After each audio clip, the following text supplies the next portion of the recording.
Okay, well, I'm back. Apologize for missing class on Monday. My plane got canceled. Me and my wife, sort of last minute, we went to New York City to see my son run in the Big East Indoor Track Championship, and it was really cool. But our flight got canceled due to the snow that was on Sunday, so it took us a while to get back yesterday. But we made it back. So today, what we're going to do is, in this lecture, we're going to look at hypersensitivity reactions. Now, the next 2 or 3 lectures, what we're going to look at is one of the most important aspects or side effects that can happen from the use of drugs. And those are allergic hypersensitivity reactions. I can't really overstate how common this is and how important these reactions are with regard to just about all drugs. There are not many drugs who don't have some sort of that you can't get some sort of allergic reaction to. There are a few, but they're still they're not that many. So the take-home message for this section is we're going to look at allergic and hypersensitivity reactions result from non-desirable immune responses. They are responses that we've been, by now, actually, but there are some that are going to be different. We'll get into that today. 2, both CMI, AMI, and complement are involved in allergic reactions. Excuse me. So all the mechanisms that we've learned play a role in hypersensitivity reactions. 3, hypersensitivity reactions are a major reason for drug-induced pathologies, and and we'll look at how that's so when we pull this all together towards the end.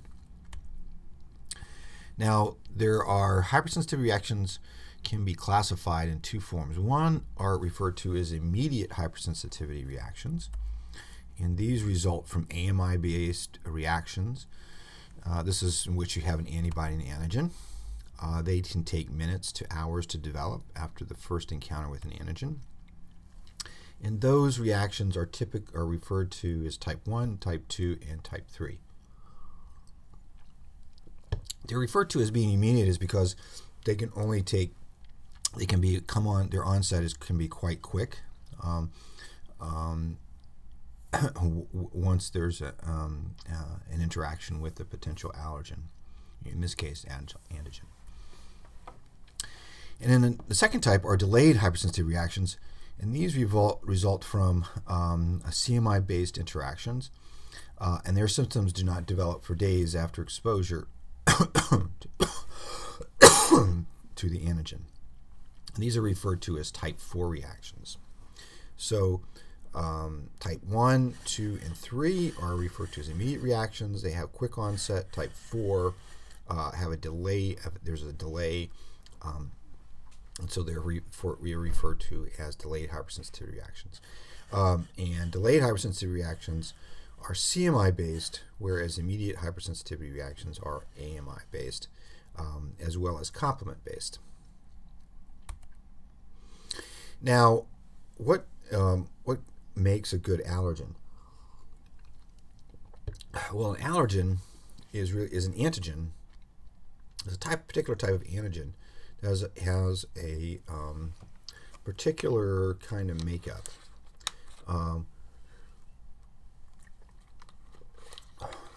We typically see there are a number of types of allergens. For example, inhaled allergens can be plant pollens and dander from domesticated animals. In fact,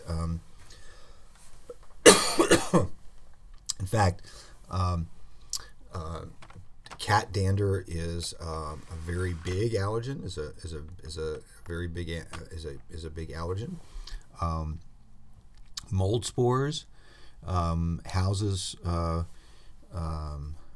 houses can have moles growing in the air ducts and all, and those spores are quite a lot of allergens.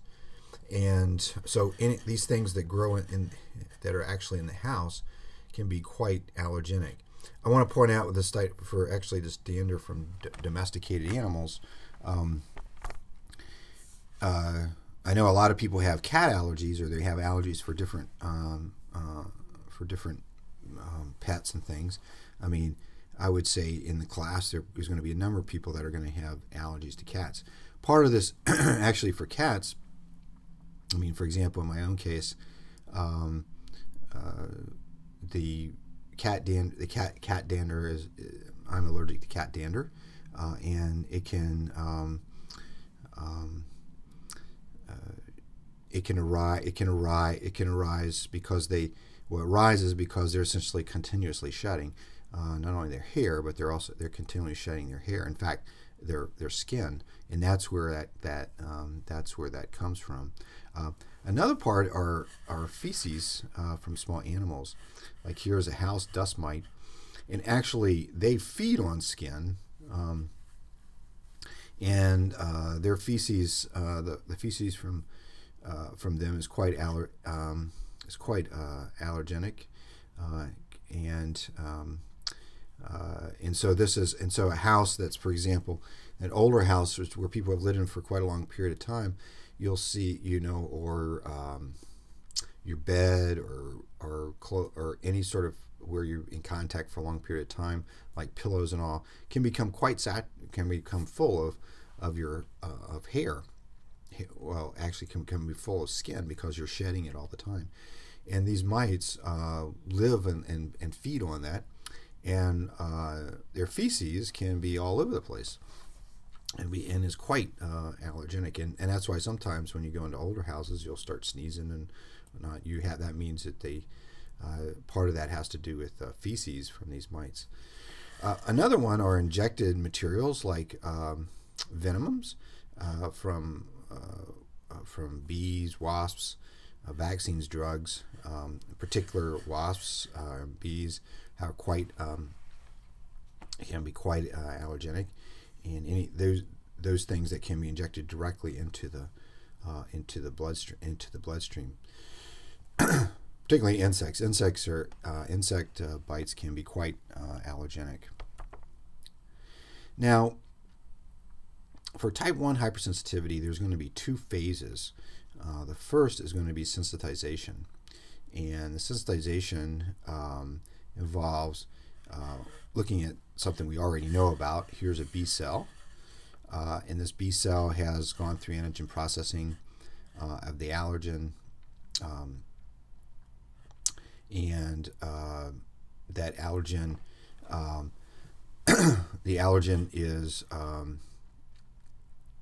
been processed and displayed on its as MHC2 peptide, and that is going to interact, and it interacts when it interacts. Sorry, this is a bit backwards. The allergen should be right here, then it's followed by antigen processing, I think. Yeah, sorry about that. So it goes through allergen processing and then is put on as the MHC2 peptide. Now, there's a couple things about allergens. Allergens tend to be regular, have many similar epitopes. So, for example, if we go back and look at this pollen molecule, this grain of pollen, you'll notice these little indentations here. They're all regular, sort of like a virus, actually, non-enveloped virus. Allergens have this quality that they tend to have regular epitopes that then allow for basically oligomerization of the antibody on the surface of the B cell, which is displayed on the surface of the B cell, and so they tend to have these regular epitopes that can be seen by several antibodies on the surface of the cell, and those are taken up and undergo display, as we've seen before. So you've seen all this before. Now, There's also then interaction with the Th2 cell.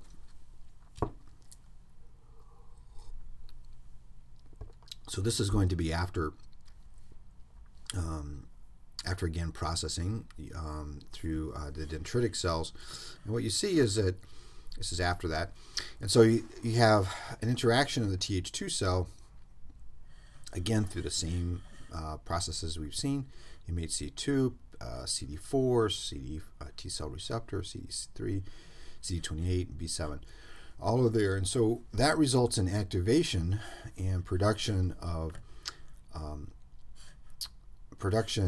plasmacytes that, instead of expressing IgG, are switched to express IgE. And IgE is the main antibody that is produced through this interaction, not IgG. And you also produce, of course, memory cells, memory cells that are there that can be produced. And so you have cells that will produce this IgE, as well as the production of IgE in the plasma.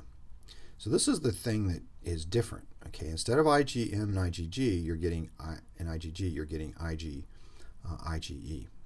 And again, you have plasmacytes that are produced by this interaction of the Th2 with a B cell.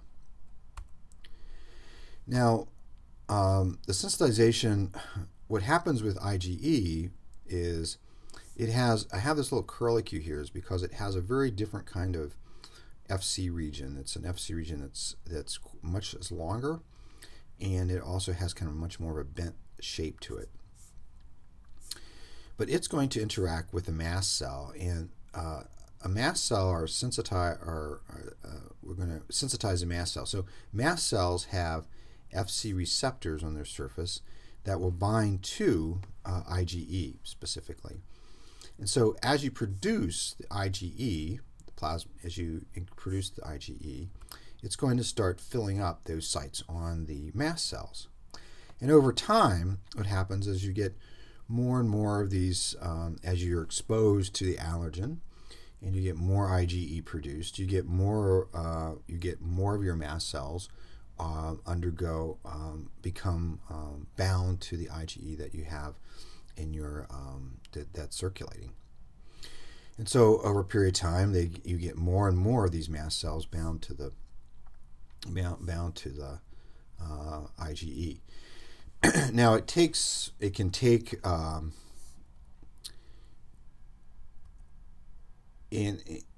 some time for this to happen. It can actually take either 1 or 2 exposures, or it could take years for this to actually occur. And because the amount of IgE may be very little, but it builds up over time after exposure to the allergen. The FC receptor for this for IgE is one of the highest affinity that is known of. Its dissociation constant is in the picomolar range, so it binds with extremely high affinity and stays on there for a very, very long time. And so when the cell becomes completely filled up, basically, more or less, with IgE, and it has sufficient IgE on its surface, it's referred to as a sensitized mast cell. And we'll see what that means in a second. But these sensitized mast cells have granules in them. They're granulocytes. And so they have these granules in which they can release, as we're going to see, release things that result actually in the interaction. Now, I said before, this can take quite a long period of time to reach this state. Instead, for example, in my case, I used to have cats when I was young,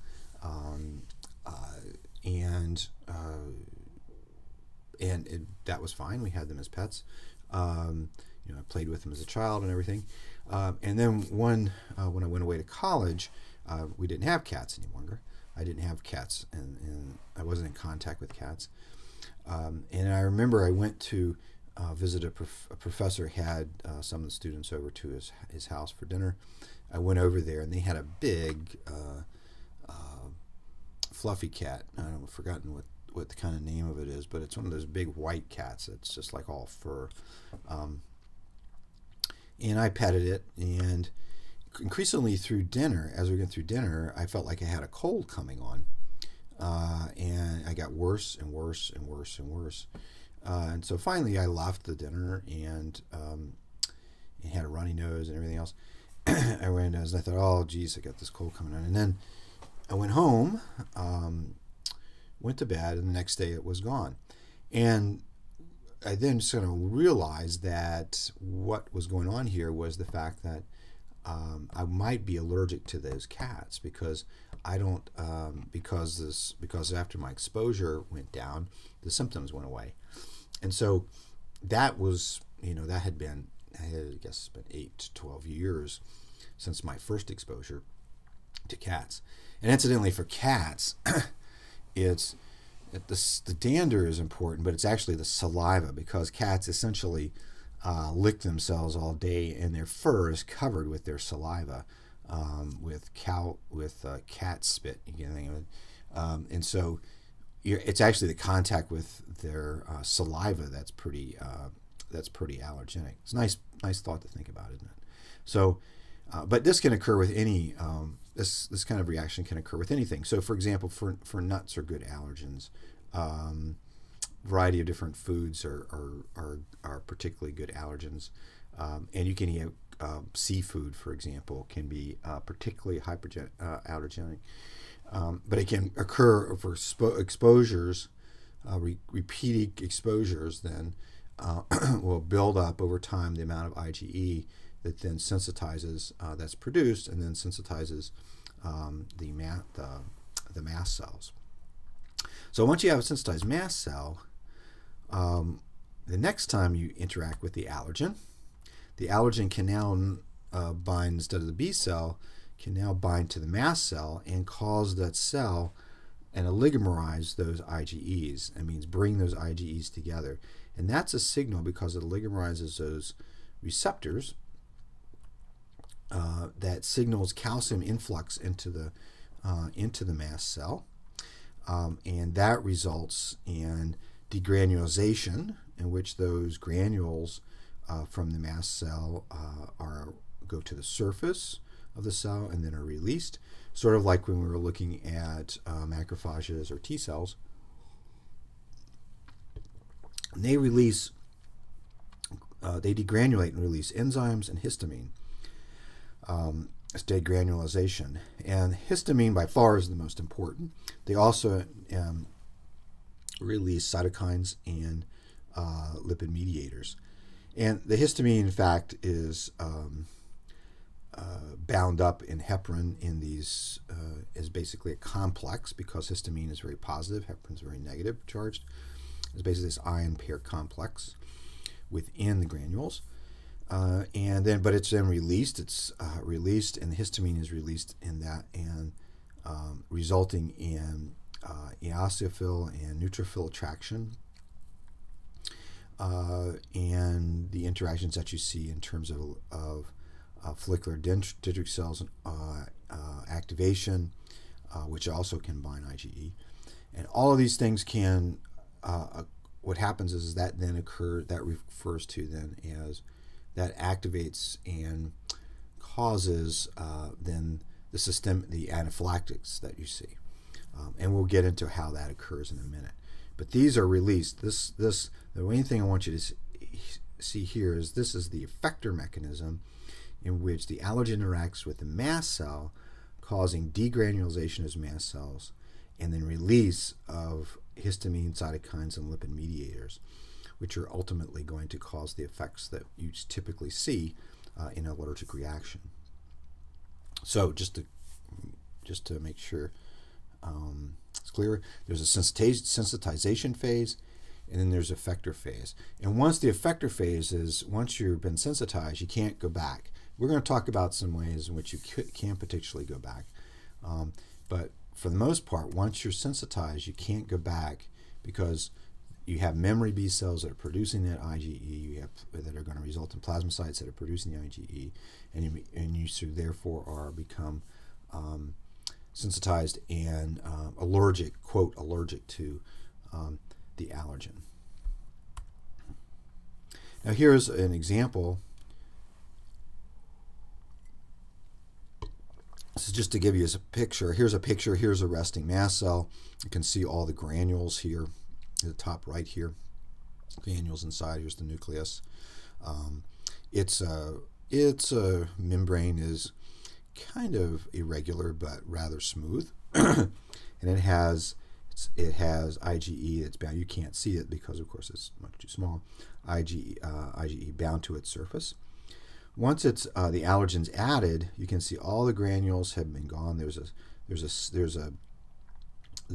membrane is totally irregular because these granules have been dumped out into the outside. And you can see here this activation, the allergen has resulted in oligomerization, where they come together, where the FC regions come together, signal is sent in, calcium increase, calcium influx that results in degranulation. Here's a movie just to show you. So what you're seeing here are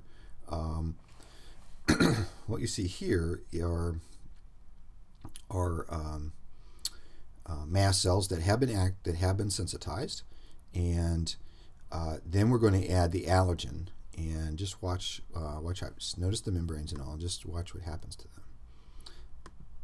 Let's see here. Hope this works.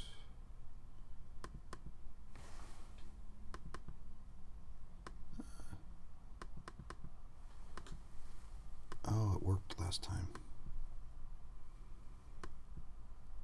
Oh, here we go. All right, let me go back here. See if I can. Okay, I think it just takes more time. Okay, so watch the cells. The cells. Right. Now you'll notice the membranes. Oh, and they're just exploding. Notice that. There's a cell down here that hasn't degranulated yet, but it's going to. And the granules are just coming out, and releasing the lipid mediators, enzymes, and things. So it's quite a dramatic effect. So why do we have these? Obviously, type 1 hypersensitivity reactions are responsible for conditions like asthma and allergic reactions to pollen, and this effect this is not something that you think about. This is not something that you would want to have happen, and so it's difficult to see how this is an evolved behavior. This is an evolved biological reaction that was and a big advantage, evolutionary big advantage. And so, and incidentally, other animals, not just humans, other animals can get the same effect. You can make you can make other animals allergic. So these are reactions that occur in mammals and birds. You can make them allergic as well. What's thought of is, and this is one of the reasons, is that here's a Cystomonas larva, which is a parasite, and one of the things is that eosinophils are that they have this irregular regular shape, and one of the things about parasites is that they have these kind of allergenic type molecules on their surface, and that those are and that the thought is that eosinophils actually are very potent as anti-parasitic immune cells, and that's not something we in the Western West or in first world deal with very much anymore. It is, of course, in the third world.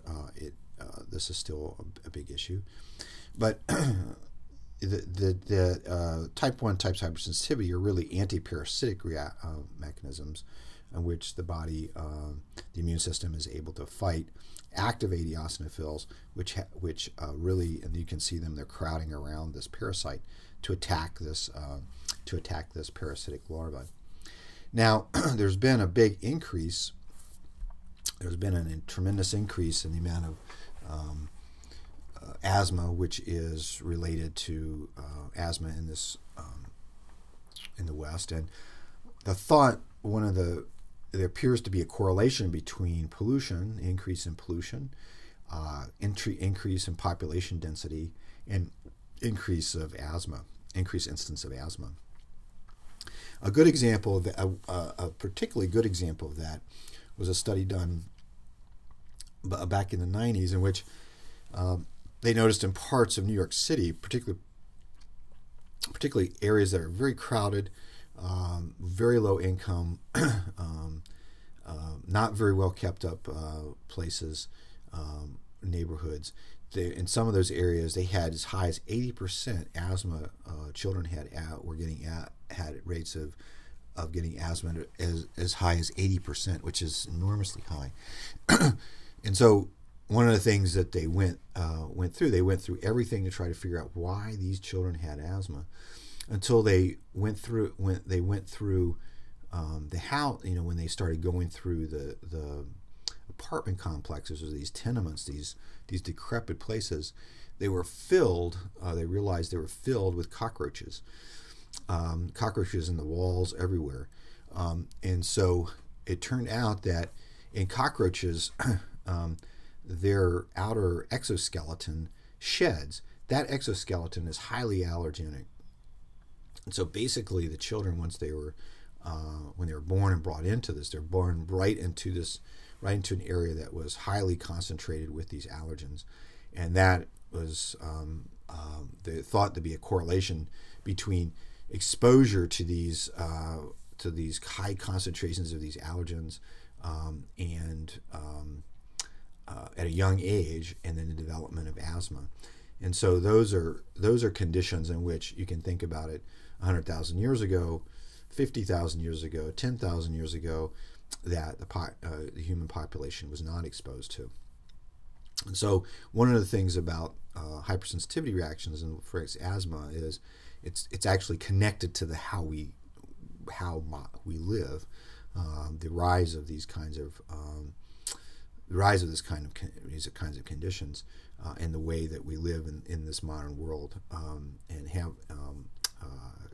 has had a big impact on that. That's not surprising, as we've seen with other pathogens. The rise of them is related to how humans live. Now, the things that are released are referred to as preformed mediators. These are stored in granules in the mast cells. By far, the most important is histamine, in rodents, serotonin can also be one. It's, for example, is a big one. But histamine is by far the most important. Most of the characteristics of anaphylaxis, which is the response that you see, anaphylaxis is the response you see, which is local, which is either local or systemic, can be mimicked in humans by the injection of histamine alone. They're present in these granules in very high concentrations in this electrostatic complex with heparin. Heparin is negatively charged. And so it's actually sort of packaged, you might say, in the granules like this, and then released. There are enzymes that actually destroy the heparin to release it. After fusion of the granules, histamine is released from the heparin complex by ion exchange effects, in which, as well as some enzymatic activation, in which you have an ion exchange between the amines, and when you release it into the media or outside the cell, of course there's salt out there, so you get ion exchange, and it stimulates contraction in most smooth muscle, vasodilation, and permeability in the postcapillary venules, and a drop in blood pressure. So this is anaphylaxis, right? Contractions in most smooth muscle. So therefore, the bronchial tubes get contracted. Vasodilation, this impermeability. So that leads to the redness, right, and the swelling. And as a consequently, when you get vasodilation, then you get a drop in blood pressure. So if it goes systemically, then a person can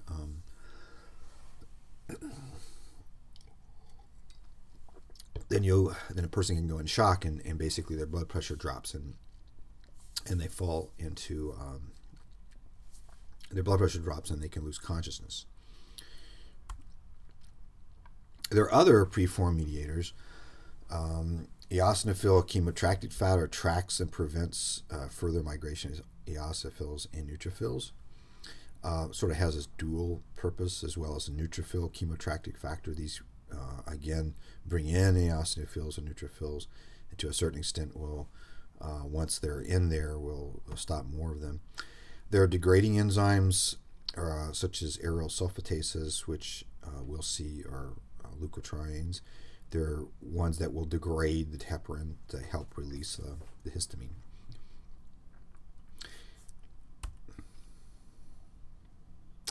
So this can all be causes and results from humans can result from bee and wasp stings, and seafood and nuts are good allergens, as I said before, particularly seafood and nuts. Largely through seafood, there's actually quite a lot of amines that are they're lipids and molecules that have lots of amines on them, and they result from the cross-linking of the drug to the protein. So, and you can also see this from you can get drug allergies here. Now, this is the first time I've mentioned this, in which, for example, remember we talked about haptens. In this case, if a drug molecule binds to a protein and it binds to it in a regular fashion on that protein, that can then become an allergen. And these all can result in asthma, hay fever, systemic or localized anaphylaxis. So this crossing of the drug is going to be individualistic, but for some drugs, a large body of the population will eventually get allergic reactions because they're highly reactive. And let me see. I think that one might be out of place. I'm going to switch over just to show you what I mean by that. Sorry, that slide was out of place. So if we have for a drug molecule, here's if we switch just go down a couple slides, you'll see here's penicillin, and penicillin has this beta-lactam structure. That's a four-amine ring, and if you remember your basic chemistry, you'll realize that this is a pretty strained ring system here, and it's necessary for its interaction with the peptidoglycan. But penicillin, because it has this strained ring system, can also react with nucleophiles on self-proteins, which can react with this strained ring system and conjugate to it. And so you could get if you have forming covalent linkages with amines or sulfur groups, forming either amide bonds or thioesters, forming these covalent linkages with the self-protein, which could be on the surface of cells, for example, or in the plasma. And as a consequence, what happens is you can get more of these, right? So I could get another penicillin molecule binding to the sulfur group. And what would happen is I would get more and more of these on there. Well, if I have a protein or a cell which just has those on there, I could initiate, particularly if it's a protein. If I have a protein that's on there and it has several penicillins on it, well, that looks like an allergen, and as a consequence, you can get IgE activation in that case, and therefore you can get an allergic reaction to penicillin. So over time, that would occur. Now, in theory, this could occur with any reactor if you have a drug it has a reactive group on it, or gets converted into something, metabolized into something that has a reactive group on it, then what will happen is that will react, again, that can react with the surface of a protein, and that can initiate an IgE response, B cell interaction with B cell, IgE active response, and eventually mast cell activation, sensitization, and effector activation. So what I just want to point out is that any time that you get you can have reactive groups on a drug that can then react with a protein, a protein in the plasma, for example, or a protein in the skin, or a protein where you can potentially have an allergic reaction if it has this property of having reacted with several different spots on that protein. This is going to be dependent on individuals too, because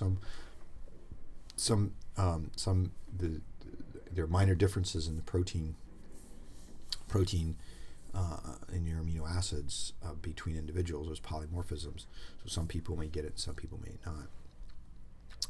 So let's go back a bit here and look also at other lipid mediators that are formed. The other one important one are these leukotrienes. These are called slow reacting substance of anaphylaxis. These are lipid based.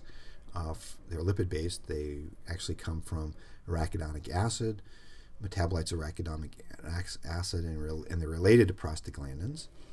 And they're known because they can cause a contraction of bronchioles and increase capillary permeability. So they can have they're short-lived, but they're very powerful agents to do that. There's platelet activating factor, which is active at that should be 10 to the minus 10th molar. It's highly active. It's a potent hypotensive agent. It's probably the most potent bronchoconstricting agent in asthma and allergic rhinitis, hay fever. It aggregates and lyses platelets, releasing serotonin and other mediators. Promotes eosinophil infiltration. And so it's one of the most important that it's a very potent, one of the most important parts, mediators of anaphylaxis.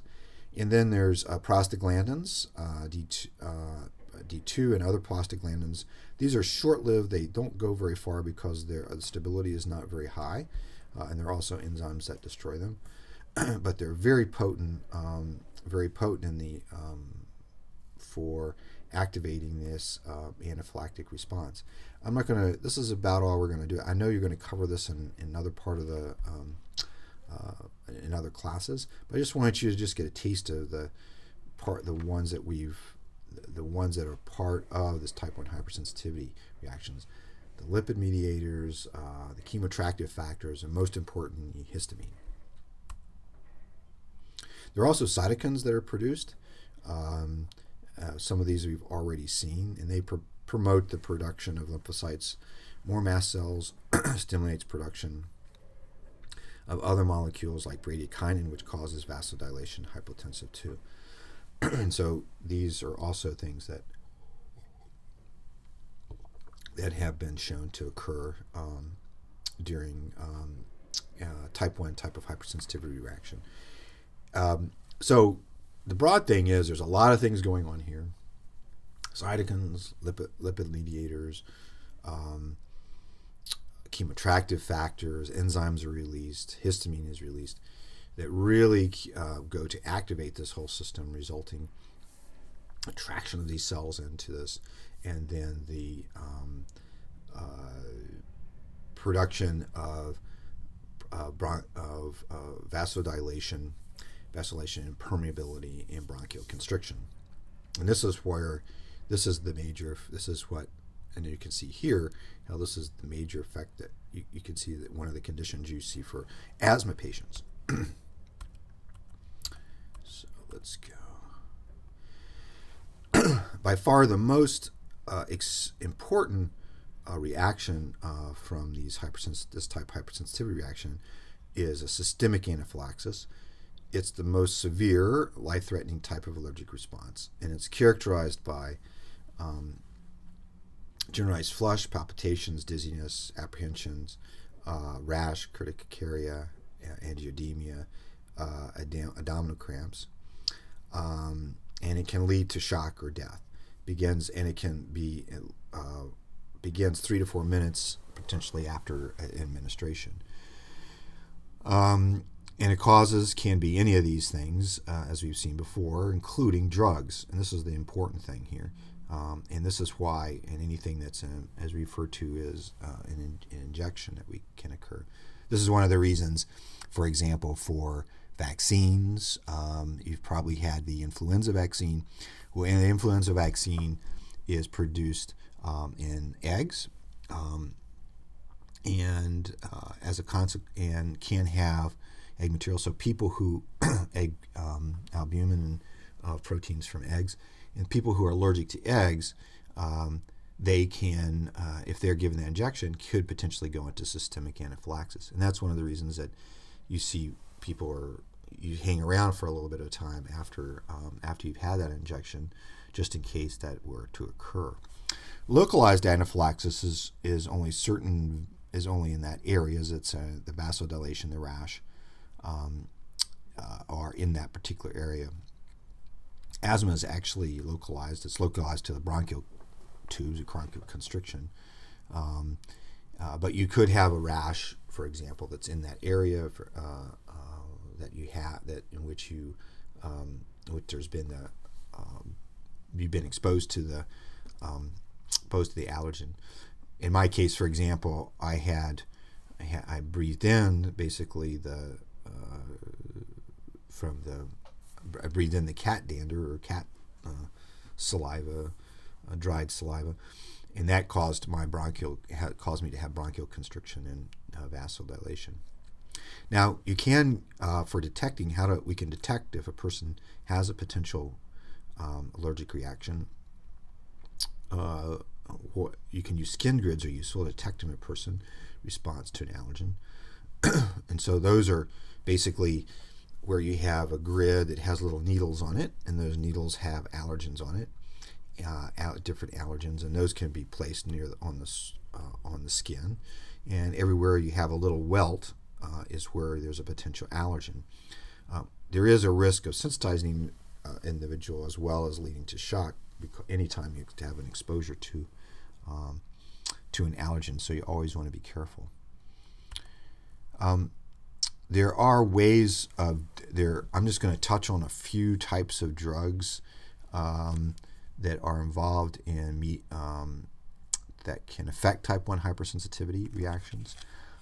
These are going to come up actually this in class, in another class pretty soon. But I just want to touch on those that the first are antihistamines, and these block the histamine receptor. So these would block. These are any blockers of the receptors, histamine H1, histamine receptor 1 or 2 receptors.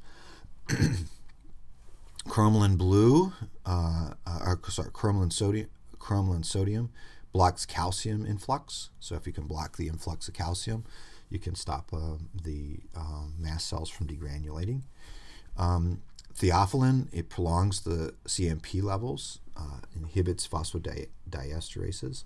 And this is based on the fact that degranulation is increased by lowering levels of CMP. So as the levels of CMP, let me just sort of here. As the levels of CMP go down, the degranulation goes up. Okay, so theophylline essentially inhibits the enzyme phosphodiesterase, which will degrade CAMP. Okay, so if you inhibit this enzyme, you will stop this from going down and therefore stop degranulation. Epinephrine works in a different way, in which it increases CMP production through the beta-adrenergic receptor. And of course, if you increase production, you're going to lower degranulation. It's the same as stopping the loss of CMP. You can increase the amount of CMP. And cortisone blocks histamine production and stimulates mast cell CMP production. Again, CMP production is produced, and it blocks histamine production. And so, just to be sure, the antihistamines function by blocking the effect after release of histamine. These guys block basically the production or release, of histamine, and to a certain extent, that's also true for calcium too. These guys block. I'll just include those. This is at the earliest stage. So chromium blue, because it blocks calcium influx, which would lead to degranulation. Theophylline blocks CMA degradation. Epinephrine increases CMP, and cortisone increases CMP and blocks histamine production. So there can be kind of designated as two groups: the ones antihistamines who block the receptors, and then the other drugs who block the actual release of the or degranulation. You're going to see these in greater detail. I just want to give you a taste of those kinds of the actions of these kinds of drugs. Now, histamine, I said before, causes a wide variety of effects. The histamine receptors, H1 and H2 receptors, are involved in smooth muscle constriction, small blood vessels and vasodilation, mucous membranes, you get mucus secretion, blood platelet activation, and sensory nerve endings. So these are all the things when you have histamine is released, you get sensitized, your nose gets sensitized, you get mucus, you get vasodilation, rash, you can see the redness, and constriction, smooth muscle constriction, for example, in the bronchial tubes. These are all effects mediated by the histamine receptors. And so blocking them, blocking histamine's function is important for this to mediate, to reduce the effects of hypersensitivity reactions, in particular type 1. Now, this is an example. There are a lot of examples of allergies. I thought this was a really interesting one in which this is a ferret allergy causes serious asthma attack. And really, if you look at this is just an interesting report. It said the first known report life-threatening allergic reaction to pet ferret was reported. The patient, a 41-year-old non-smoking male with asthma, had to be intubated and placed on a respirator after washing his ferret in the bathtub, reported the doctor. Prior to this asthma attack, the patient observed hives on his abdomen after placing this ferret there on his bare skin. You don't know why he was placing this ferret on his bare skin. Apparently, let's see here.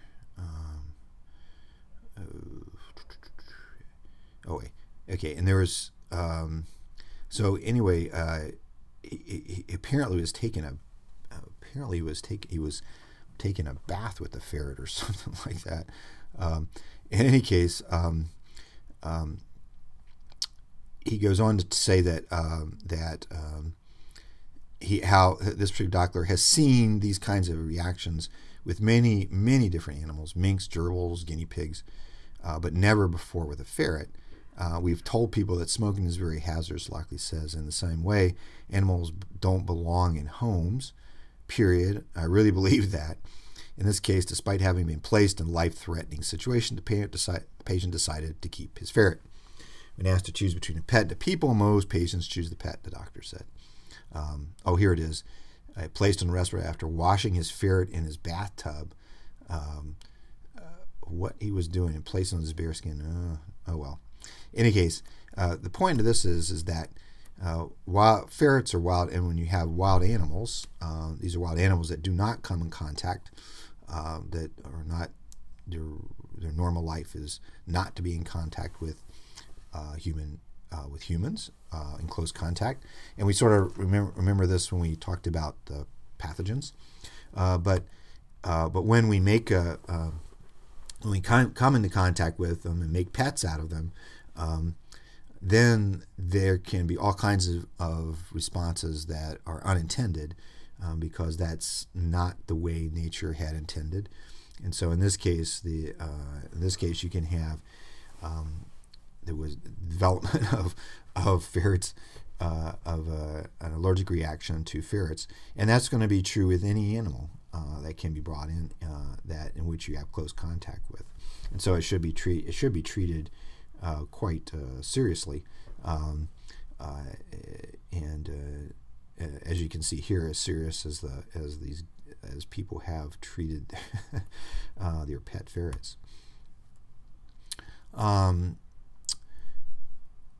Another interesting thing is, there was a study done that was acquiring a cat, in which it's interesting. In this study, 89 people who either had a study, they were looking at cat ownership, and what they found is that owning a cat doubles your risk, basically doubles your risk of allergies, and I'm an example of that. And they did a study, interesting enough, that 89 people who'd either had a cat or had both tests or got one during the study forbade their feline from entering their bedrooms. None of them developed cat allergies. So ones that, as long as you're not, sleeping with the cat, a lot of people sleep with their cats. Cats come in and crawl in the bed and all. So you can control this a little bit, the type of control.